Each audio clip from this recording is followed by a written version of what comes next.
Pas d'état d'âme, vous pourriez être sur une tribune aux côtés d'un Guillaume Pelletier, d'un Julien Aubert qui ont signé également cette proposition? Bien sûr, parce que sur des enjeux stratégiques nationaux comme celui d'Aéroports de Paris, il y a eu toujours une sorte de pacte républicain qui faisait que tout parti politique confondu, nous disions que ces services publics-là étaient d'ordre stratégique pour la nation, parce que l'aéroport de Paris, c'est plus de 100 millions de passagers, c'est la première frontière de France, c'est important pour notre sécurité, par exemple, parce que ça rapporte beaucoup de dividendes, comme les autoroutes d'ailleurs, pour l'État. Et donc, pour ces raisons-là, de droite et de gauche, nous avons toujours dit on ne peut pas privatiser Aéroport de Paris. Et pourtant, c'est ce qu'a fait M. Macron et sa majorité. Alors oui, nous ferons estrade commune pour défendre ce bien commun qu'est Aéroport de Paris.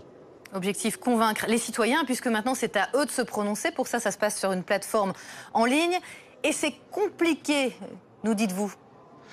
Alors oui, bon, l'objectif, vous dites, c'est 4 700 000 signatures. D'abord, l'objectif, c'est de ne pas privatiser ADP. Le président de la République peut revenir sur sa décision quand il veut. Et il peut même décider de le faire à partir de 1 million de signatures, comme il l'a dit dans sa dernière prestation télévisée. Mais alors sinon, aujourd'hui, pour signer en ligne cette sorte de pétition, mais c'est un véritable parcours du combattant. Moi-même, je n'ai pas encore réussi. À chaque fois, il y a un incident technique. On a un président de la République qui se dit à la tête de la Startup Nation, qui prétend être le roi du numérique, et il n'est même pas fichu de mettre une pétition en ligne.